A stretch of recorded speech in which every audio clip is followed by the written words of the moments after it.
Welcome to the Payday with Rayray podcast, hosted by yours truly, Rachel Bell.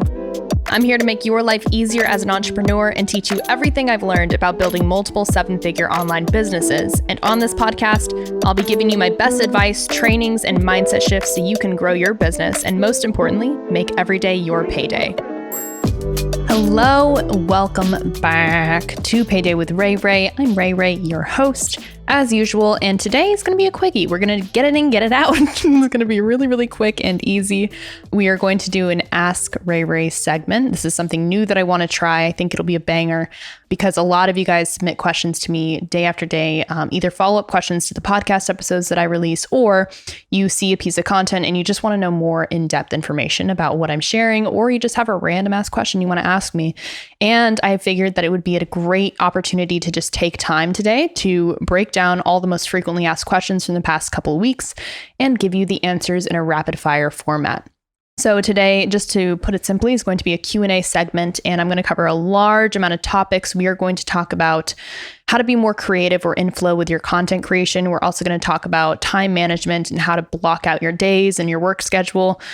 We're also going to talk about how to DM potential clients without seeming like a total creeper stalker. And we are going to talk about how to deal with close friends and family that don't support you in your business endeavors or in your life endeavors. And of course, last of all, we are going to talk about how to deal with the lows of the entrepreneurial roller coaster. So a little bit of mindset and a little bit of tactical stuff. And I'm really excited to dive in.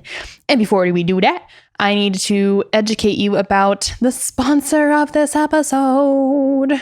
Cue air horns. Wow, wow, wow. Cue drum roll. Hopefully you can hear that. Okay, the sponsor of this episode is Online Coach University, which is my business. My business sponsoring my podcast. Big surprise there. So the reason I'm bringing up Online Coach University is because it is my business, it's my baby, it's my life's work. And inside of Online Coach University, we educate online coaches on how to start, grow, and scale their businesses. And you guys listening to this podcast, and if you follow me on Instagram, you are most familiar with our signature flagship program, which is Online Coach Accelerator. It's a 90-day business sprint mentorship program. So what that means is we take you into our little OCA vortex, our Online Coach Accelerator vortex, and we teach you how to select your niche properly, how to validate it, how to package your offer and your expertise in an irresistible way, how to sell it with confidence and authenticity, create content that actually does the job for you, and build a profitable audience, all the while managing your time, managing your day better, managing your productivity, and teaching you all the different pillars of your business that need to exist in order for you to thrive and profit like a mofo in your coaching business. So we do a lot of teaching and mentorship and live coaching inside of my program, and we yield just significant results for our clients. And I'm really, really proud to say that. And if you have any questions or any curiosity about the type of results that our students get inside of Online Coach Accelerator, just peep my profile on Instagram at Rachel Bell and look at my story highlights, because I have a lot of amazing case studies in there that you can take a look at and see what the average results look like inside of OCA. So that is who is sponsoring this episode. Woohoo! We love you, OCA and OCU. Thank you so much. And another quick note before we dive into the Q&A segment is that we are opening up enrollment for OCA in February. February 1st is when we start accepting new students. And at this point in time, we only accept new students for OCA around 3 or 4 times a year. And during these launches, we have a wait list that we open enrollment to, and it is kind of like a zoo in there. Like, we get a lot of requests and applications come through, hundreds of applications come through every single time that we open enrollment, and we always sell out of spots. So we have room for 200 students in this upcoming round of OCA. And if you want to learn more about it, I highly encourage you to check out www.onlinecoachaccelerator.com. Click the waitlist button and sign up there so that you can be the first to know when we open enrollment and you can secure your spot as quickly as possible. Okay, so that is it. Let's dive into the Q&A. Alrighty, so our first question was asked on Instagram, and someone messaged me and asked, Rachel, how do I be more creative with my content? Or how do I get into a better flow with content creation? What's your recommended process for making sure that I feel inspired and creative, but also that I'm having a large amount of output so that I can keep up with my content schedule? And this answer to this question has many different parts, but I will break it down for you in the most simple way I know how. The first thing that I recommend doing with your content is brain dumping. So that means taking all of your possible ideas, whether you think that they're good or they're shitty, it doesn't matter. Like, write them all down in a Google Doc or in a note or something like that. ideally somewhere online so that you don't lose it. Just write down all the different things that you could talk about, no matter how small of a concept it is or how large of a concept it is. Just write down every single category of something that your ideal client avatar would need to know in order to see results. And then write down a bunch of different topics that you can talk about within those categories that would allow them to see the value in what you teach and allow them to see you as an authority as well. So that's the first thing that I recommend doing. Do a big brain dump document. Don't sleep on this tactic. It is amazing to see what kind of things come through your field of awareness when you actually open up your mind and you're like, what are all the different things that someone would need to know? What are all the different things that I needed to learn and that really changed my life when I was in my client's position? Or if you were never in your client's position, just ask yourself, maybe I should interview my client and ask about all the different things that they viewed as confusing or frustrating in their journey, and then create content that is a solution to all those different things. So the first thing is to brain dump. The next piece of advice I have for ideal content creation flow is to look at parallel businesses or look at parallel theories or concepts or something like that. So what I mean by this is when you're in your industry and when you're in your niche, sometimes it's really easy to follow people on social media that are in your niche so that you can, get quote unquote inspired by other people who are in your space. Now, what this does is it creates like a bubble in your field of awareness where you're like, everyone is talking about the same thing. Everyone's doing the same type of stuff and I want to be original, and it kind of blocks your creative flow because you're like, someone else has done this before, or everyone's doing this. And it doesn't actually allow you to serve your ideal client avatar because guess what? If everyone's talking about it, it's probably for a reason. People need to know that stuff. So instead of getting locked into the bubble and like locked into just what you think is around you and looking at the world like through that lens, what I would recommend doing is look at other businesses, other business models, or other concepts or hobbies or theories or philosophies in the world and try to draw similarities or connect the dots between what you do and all these other avenues of expression and teaching and things like that. So sometimes to inspire myself, I just look at art and I look at poetry, or I'll look at comedy and I'll look at all these different things and try to figure out how I can infuse some of those aspects into my online presence. And it kind of rekindles this inspiration and artistic side of me that I get to play with in my content and in my business. And when I'm showing up as a personal brand, first of all, if you're going to be a personal brand, you need to be someone worth following, which means you need to be your most expressed, interesting, and unstoppable self. So don't sleep on personal development. Don't try to, dump all your hobbies on the side of the road and just leave them behind in service of your business. You actually need to continue to develop yourself and become more and more proud of yourself as time goes on, so that you can also look at the parallels between what you're currently learning and what you're currently exploring and how you can tie that back to your business. So that is one surefire way to ignite inspiration and creativity in your life and in your content, because you're actually going to be growing yourself. And I notice that the only times that I feel creatively blocked is when I'm not growing in my personal life. But when I'm growing in my personal life, man, I have all sorts of types of things to share, and I really feel open to sharing it. So if you are feeling blocked, try to have a life. Long story short. Next piece of advice for this is to learn more. Just learn more about your business, learn more about your space and the topic in which you are trying to be an expert in. So for example, if you are a mindset coach, learn more about psychology, learn more about how you can create even more profound and quick and life-changing transformations to your clients. If you are a fitness coach, learn more about fitness, learn more about different exercises that you can teach your clients, and learn more about what you can do to provide value to your clients. If you are getting locked into this trap of feeling like you've already talked about everything that you could talk about, and you're like, I want to talk about something new, but I don't know how. First of all, marketing is not about talking about new things. It's about talking about the same things over and over and over again in different ways. So when you are investing time and energy into learning more about your topic, you're doing the whole world and your industry a huge service because you are investing in your own expertise. Not only will this help you with content creation, but it'll help you significantly with your content and your program delivery, which means that when you're actually servicing clients and you're coaching them, you will be able to serve them on such a more high and powerful and deep level than ever before because you are becoming more of an expert in your space. So I never stop learning about business and marketing. I'm always reading a book or listening to an audiobook or going to seminars, going to masterminds, connecting with other powerful people in the space. And I'm trying to learn as much as possible so that I can infuse that into my online presence and teach it to my students. I am basically viewing myself as this filtration system to take all the bullshit out and bring all the good stuff into my community and my people so that I can be the top expert in this space. So do the same thing for yourself.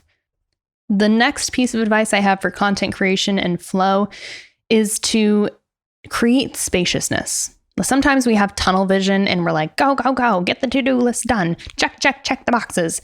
And we forget that creativity doesn't come from doing the same thing over and over and over again. If you look at all successful musicians, artists, and people who have to create for a living, they try to put themselves into different situations, different scenarios. They try to travel and just get out of their regular routine and out of their patterns and put themselves somewhere else so that creative energy can flow more easily and that they feel like they're in a different space. And when you're in a transition or you're in a space that's a little bit unfamiliar, there's more room for possibility outside of what you currently know and what you're currently attached to. So not only is this an amazing hack for creativity, but it's also an amazing hack for just forward thinking. And if you're having trouble like envisioning a future for your business and for your life, potentially this is an opportunity for you to slow down, take space, and do nothing for like 2 or 3 days and just think about nothing except, what you want and who you are, and create spaciousness in your schedule so that you can actually take a step back and think. Because we hardly ever block out time for thinking and just being, right? We're always like, I'm going to do this, and then I'm going to go to yoga, and then I'm going to make a post, and then I'm going to talk to a client on a phone call, and then I'm going to do this, and then I'm going to make dinner, and then I'm going to blah, blah, blah. It's just so much things and doing. And when you're keeping up with the schedule, especially when it's demanding, it's actually worth it for you to stop and slow down so that you can speed up. And I didn't really understand that phrase until the last couple of years when people would tell me, Rachel, you need to slow down to speed up. I'd be like, what? No. I need to speed up, right? Isn't that how life works? But sometimes when you hit a wall in your business, you hit a wall in your life, you hit a wall in your relationship, you hit a wall in any part of your existence, it's an opportunity for you to actually step back. Instead of smashing your head against the wall trying to get through it, just look at the wall and be like, what is this? What other direction can I turn to? Where else do I need to go? Because there's a wall here. How can I get around this wall into my actual objective and where I actually want to be? Because this wall exists for a reason. It's trying to teach me something. So again, this is going back to taking radical responsibility for your experience as a leader and as an entrepreneur. And when you hit a wall, it's time to actually take a step back, look at the wall and say, okay, time to think, time to actually make spaciousness in my schedule so that I can process whatever's going on. And I promise you that if you actually have the willpower and the trust to do this for yourself, you will come back with the most amazing breakthroughs. But first, you might have a little bit of a breakdown. That's typically what happens. The breakthrough always comes after the breakdown. So either way, it's so important that you give yourself space and time to truly process whatever is holding you back and then move forward with a lot more power and enthusiasm. So long story short, brain dump, look at parallel industries or ideas or philosophies, or watch a freaking documentary on something. Watch a documentary on space. That's what I do whenever I'm lacking creativity. I'm like, okay, I need to learn about the universe because that always brings me back to feeling unlimited in my power to create. Learn more about your topic, create spaciousness, and you'll be good to go in terms of creativity and flow when it comes to content creation. As well as all those things, I'd like to dive into some time management stuff because this will tie in very, very nicely with the content creation conversation that we just had. So this next question is about time management, and someone wrote me in and said, hello, Rachel, how do I manage my time better? I have a job, I have an online business, I'm trying to juggle all these different things, and I don't really know how to maximize my time and how to map out my schedule so that I'm maximum productivity all the time. So let's dive into the answer to this question right now. When it comes to time management, what I notice is that instead of it being more of a time management question, because we all have the same 24 hours in a day, right? Like Oprah has the same 24 hours as we have. Tony Robbins has the same 24 hours that we have. And it's really not, if you actually block out, okay, at 8:45 a.m., I'm going to do this for 15 minutes. At 9:45 a.m., I'm going to do this for an hour, blah, blah, blah. Like nobody needs help actually scheduling out their day. It's very simple. You might need motivation or accountability to schedule out your day, in which case, please go ahead and seek that out so that you can be successful. But it's more of an energy management question than time management, because if you're juggling a lot of different outputs of energy, it's not easy to invest motivation and creativity and flow and inspiration into what you might want to be investing into, which is your business right now. But instead of asking yourself, how can I manage my time better? Instead, ask yourself, how can I manage my energy better? Because if you are running on limited energy source and you're kind of running on empty, it doesn't matter how much more time you have, because truthfully, tasks and projects only take as much time as you allow them to. And I'll introduce you to a system called the Pomodoro method that I've been using for the past 3 or 4 years that has helped me get so much done in such a smaller amount of time. What I recommend for energy management and time management is to theme your days or mornings or evenings, just some different blocks of the day into exactly what I just said, blocks, work blocks, and theme them according to what works best for you at different times of the day or different times of the week. So for example, if you know that you are more creative and you're more open-minded and you're more kind of energized in the morning time, that might be the best time for creative work, something that requires you to be a creator, a maker, instead of a manager. Now, when it comes down to admin tasks and emails and follow-ups and data and tracking and just doing things that are more task-oriented, then save those for the evenings. If you know that you kind of wind down and you lose brain power in the evenings, just do the things that require little to no effort on your part to problem solve. And I kind of divide these into 2 categories. One is called maker tasks and one is called manager tasks. And so I try not to switch and combine maker and manager tasks in the same work block, because I know that it depletes me of energy much faster than if I just stay in one context for the entire work block. So in other words, I will be creating a schedule for myself where I say, okay, I'm most creative in the morning time. I know that if I have a really solid 2-hour work block from 9 to 11 a.m., I'm going to have an amazing amount of output when it comes to the things that require my creative energy. But if I were to do them at night, sometimes that doesn't work as well. So I recommend theming your days or your work blocks throughout the day according to what's best for you to work on during that peak time. So if you know that you're creative in the morning, then do your creative work then. It's pretty simple, but if you follow the system, it will make a significant impact in the way that you feel at the end of your day and the level of productivity that you're able to sustain. Another thing that I mentioned a little bit ago that I'll kind of circle back around and address is the Pomodoro method. Now, this is a very, very simple working method that I recommend all of my students use, because when you're working on big projects or tasks, sometimes it can be overwhelming to look at your to-do list and see build a website on your to-do list, because there's so many different little tasks within that project that we're not really taking into account. So it just kind of stays on our to-do list and stays there forever. No matter how hard we work on it, it's just never checked off as done because it's too big of a chunk to really break down into individual tasks. So what I recommend doing is working in 20-minute blocks where you say, okay, for 20 minutes only, I am going to work nonstop on XYZ project or task. And for those 20 minutes, you set a timer and you do not use social media. You're not distracted. You have your phone on airplane mode. You're not, taking your energy or your focus or your attention away from anything except that task. So I work in 20-minute blocks. And then at the end of that 20-minute block, when the timer goes off, I take a 5-minute break. And on the 5-minute break, I'm drinking water, I'm breathing, I'm walking around, I'm moving. I'm not doing anything on social media. I'm not doing anything to distract myself or create more information input, because that will kind of take me out of my flow. So after those 5 minutes, I jump into another 20-minute sprint where I'm just focused as hell. And then I have another 5-minute break. And at the end of 3 or 4 of those rounds of 20 minutes, I will just take a 15 or 30-minute break. And it's important to take breaks so that you can get out of your own head, get out of context, and get out of your pattern so that you can think about different things. And it's very important, if you're following this method, to actually cut yourself off at 20 minutes. At the end of 20 minutes, you might be like, oh, I could do this for a little bit longer, or oh, I don't feel like I got enough done, so I should keep working longer on this. But it's really important to give your brain a break and actually switch context for a second, just in terms of your environment and your focus, and just, take a break, take a step back, look at what you've done, and then assess how you can do it better during the next 20-minute block. So that is my preferred way to manage my time and my energy when it comes to getting things done. I find that is a magical system, especially if you struggle with procrastination or perfectionism. This allows you to put a restriction around how long you're working on things to ensure that you take messy action. And by the end of 20 minutes, you promise yourself, I'm going to have this done. Like I said before, tasks only take as long as you give them. So if you're saying to yourself, okay, I only have one day to build this website before it goes live, chances are you're going to figure out how to build it in one day. You're not going to have a problem getting that done. But if you give yourself 3 months to build a website, guess how long it's going to take? 3 months. That's right.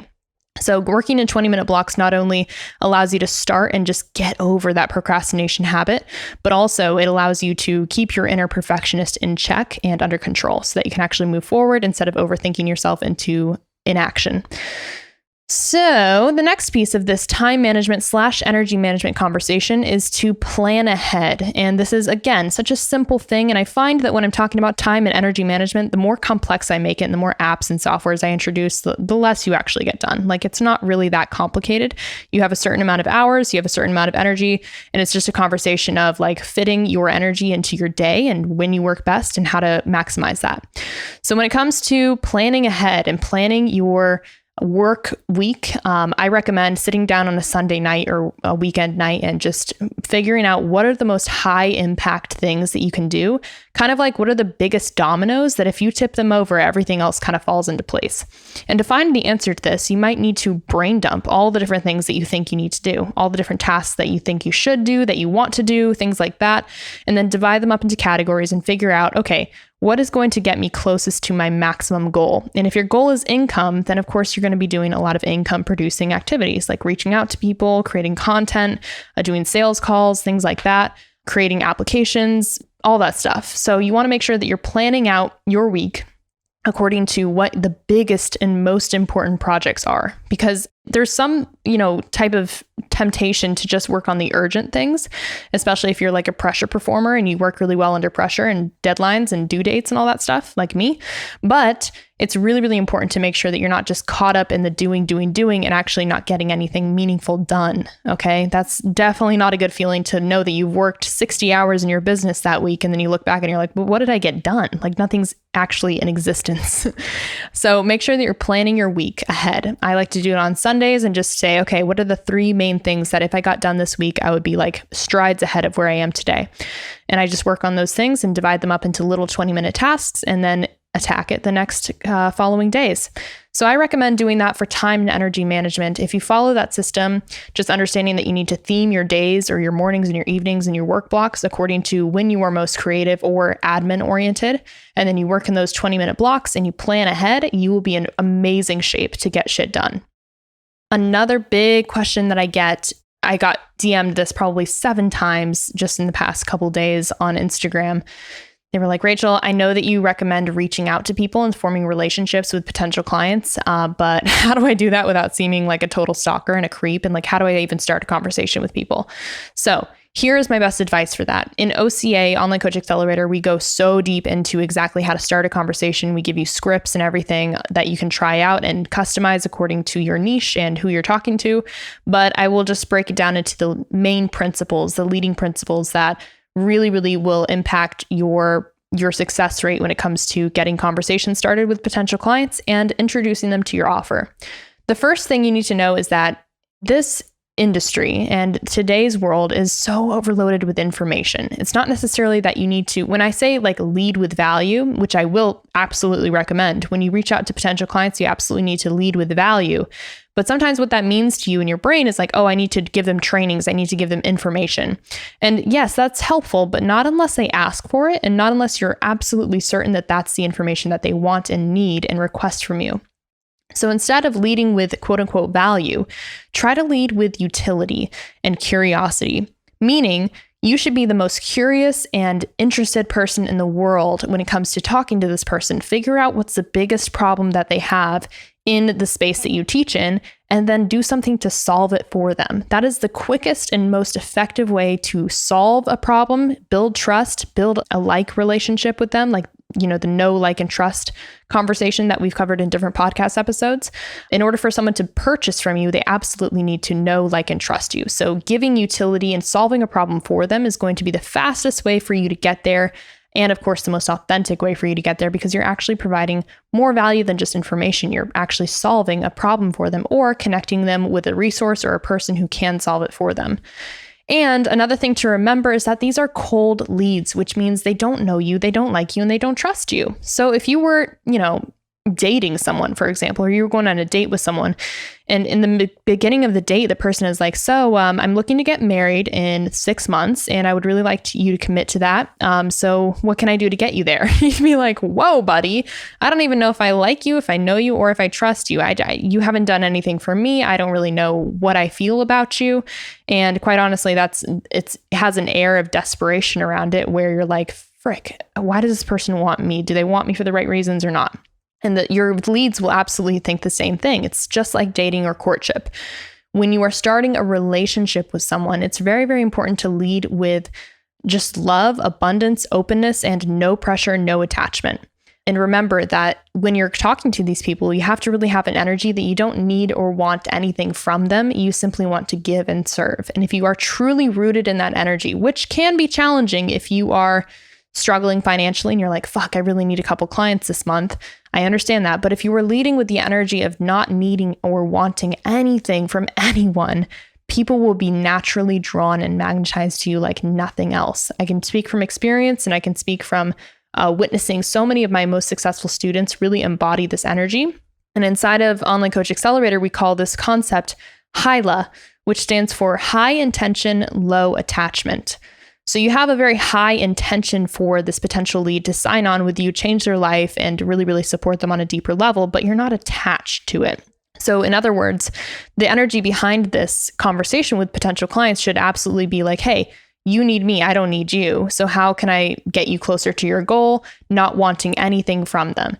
And only until you have a solid relationship formed with that person is it appropriate to even talk about your offer or talk about them working with you. So just like in a relationship, let's go back to the dating example. If you are on a date with someone and you say, hey, I really want to get married in 6 months to you, and let's do this thing. They're going to have either one of two reactions. Either that's exactly what they want to, and they've been waiting and watching and hoping that someone will come around someday and say, hey, I want to get married in 6 months to you. And they're going to be like, fuck yeah, let's do it. Or they're going to be like, whoa, no, that's way too soon. I don't even know if I want what you got. You know what I mean? So the same is true with leads. Sometimes people are looking for a solution that you offer, and you can start that conversation. They're like, oh my gosh, I see that you're an XYZ coach. I'm really looking for help in this area. And a cold lead can turn into a hot lead just like that. But most of the time, it's not appropriate to approach a new relationship like that. You need to really suss it out, make sure that you understand where this person is at in their journey of being aware about their problems, and see if you can do anything to move them closer to where they want to be without any attachment or any hidden agenda.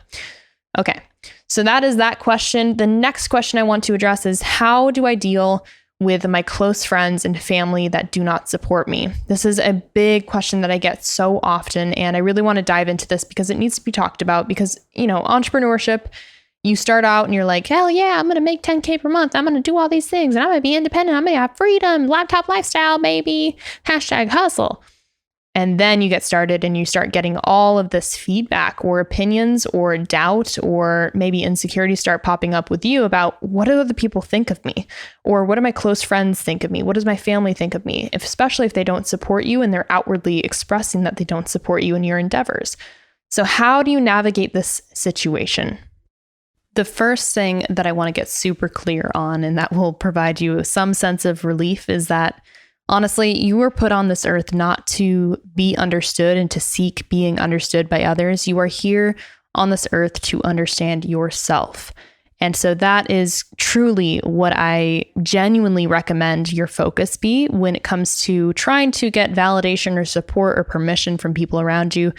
The truth is, the longer you seek those things from other people, the less you will have access to your true power, which exists within yourself. So if you find yourself really, really craving validation, permission, or some sort of security from the people around you, whether they're your close friends, your significant other, or your family, I just need to level with you real quick and let you know that that is probably not the most sustainable or healthy way to get what you seek. And although relationships around us can provide us with so much support and so much enthusiasm and energy for life, and it's so important to have positive and growth-oriented relationships in your life, I think that it's also very important to realize that if you are trying to seek something outside of yourself to give yourself an internal state change or an internal transformation, or just validation and permission, like I said before, the longer you will be kind of stuck in this trap of like constantly seeking that from other people and not being able to get it and feeling depleted and worse off than when you started.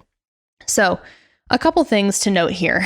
Where focus goes, energy flows. You probably heard that quote before, and it's so true. The more that you focus on your friends and your family not supporting you, the more you will see that appear in your life. And if that's a big hinging point for you, in other words, if that's something that really, really makes your life work, is feeling supported by other people, then I recommend doing one of two things, because it's so important to realize that whatever you focus on, you get more of. So my answer to this question comes in two parts.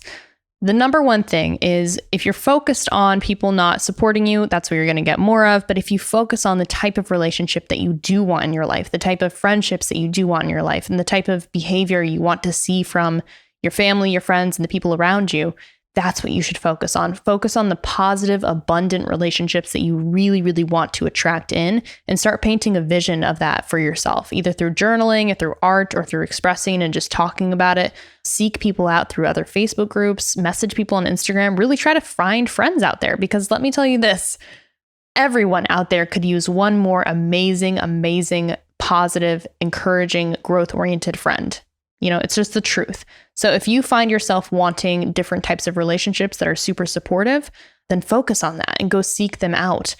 Now, the other part of this answer is, if you want to change the way that your current relationships look and feel like with close friends or family that currently don't support you, I highly recommend buying the book Nonviolent Communication by a dude named Marshall something. This is one of my top recommended books that I recommend to all of my students. I recommend to all of my friends and family members and everyone who asks me, how do I communicate my needs and how do I communicate with people in a way that doesn't blame people or put them on the defense, but in a way that really actually creates transformation and closeness, because that's what we truly crave. We don't want to start a shitstorm. We don't want to start drama.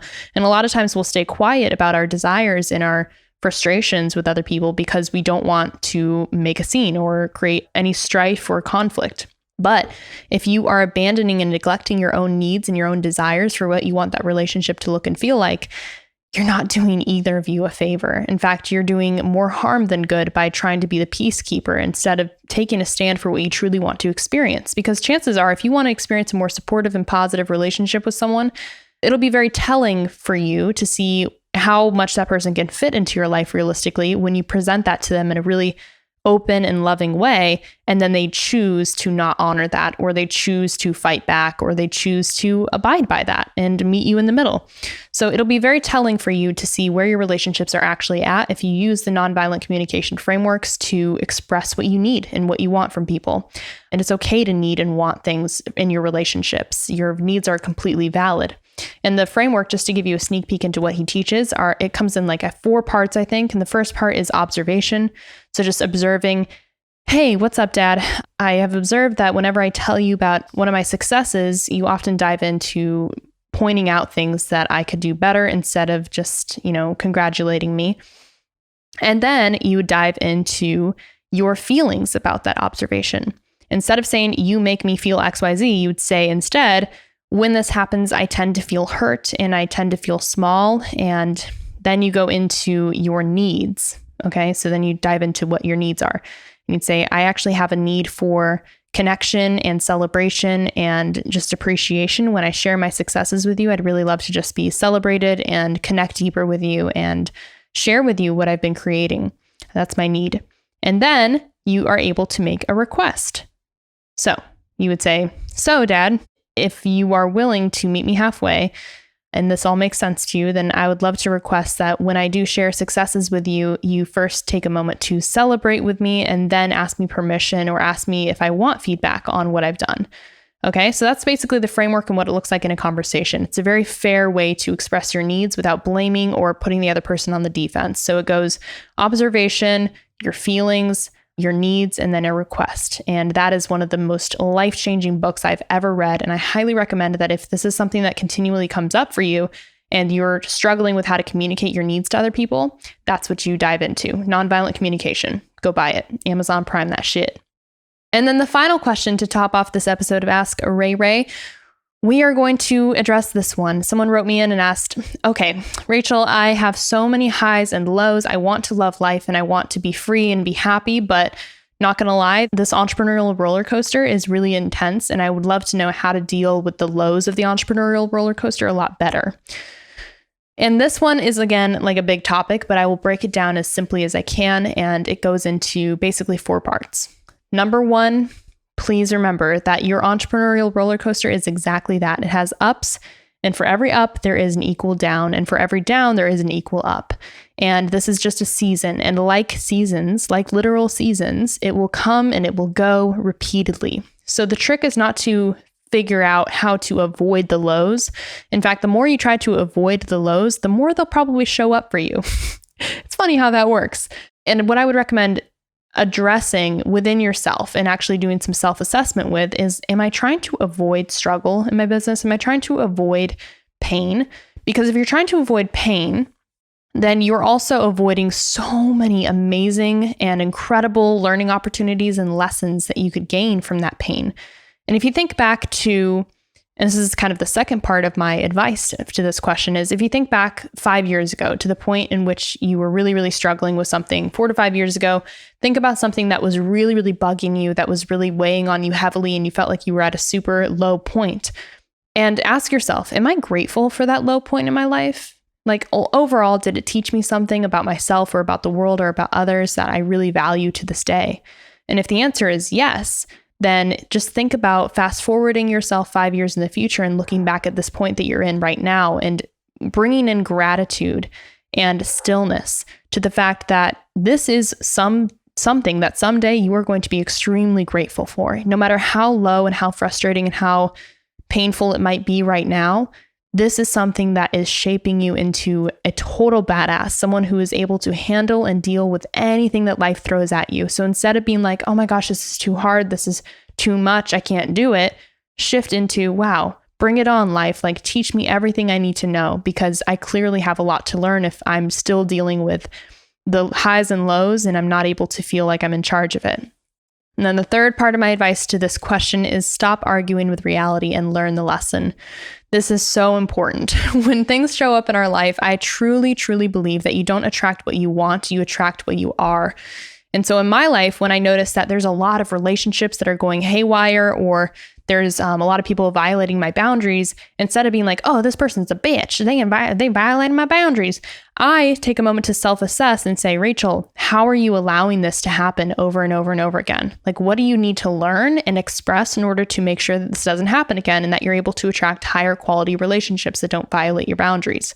That is something that I have always, not always, but like for the past 4 or 5 years, I've really had a lot of space to reflect on myself and increase my self-awareness around that instead of blaming life or blaming external circumstances. Because as we mentioned in the 6 Keys to the 6-Figure Mindset podcast, radical ownership and responsibility is the number one key you need in order to be successful in business and in life. And if you're blaming or you're complaining or you're shifting the solution off of yourself and onto something that you can't control, you're just giving up your power. You're surrendering your power to change the situation. So if you notice that you are in a low point and there's no income coming in and you're feeling really scarcity mindset and you're feeling really like your back's against the wall, instead of indulging in that anxious spiral, ask yourself, what is life trying to teach me? If I truly believe this is going to serve me one day, what type of story do I want to be able to tell about the way that I'm acted during this time in my life? Because 5 years from now, you're going to be able to tell the story about how you behaved during this time. So act in alignment with what you would want to tell someone the story was and how you handled this situation. That's what always keeps me super centered in times where I feel like, oh my gosh, this is so hard, I just want to give up. I think, okay, 5 years from now, what am I going to be able to say about this situation? And then I take action that is in alignment with the story that I want to be able to tell one day. And then the fourth part and the final part of my answer to this question is process. When you are dealing with the highs and the lows of the entrepreneurial roller coaster, it's so important to process what you're experiencing, either through journaling or expression, music, art, relationships, just talking to friends, things of that nature. Like, you need to be able to process what you're going through so that you can get through it a lot faster. If you just keep it inside and you're just like harboring all this frustration and all this emotion in your body, like that's going to show up in so many different ways other than just stress. And guys, stress is so so terrible for the body. It wreaks havoc on our entire system. So if you're suppressing and keeping stress locked into your body, it's really, really important to process that somehow. My favorite outlets for processing my lows and my highs are breath work, meditation, journaling, and I see a lot of amazing support systems like therapists, energy healers, things like that, just to move energy along and teach myself, okay, I can move through these seasons with grace and with ease. It doesn't have to be hard, even though my life might be hard sometimes, if that makes any sense. So that is how I would say, on a very, very brief note, how to deal with the lows and the highs of the entrepreneurial roller coaster. And I honor you for being on this path. I know I say it all the time, but it's true. Like, this is not an easy path to walk, but if it was easy, everyone would do it. So you are a rare breed of person for trying to do this. And for that, I applaud you and I'm so proud of you.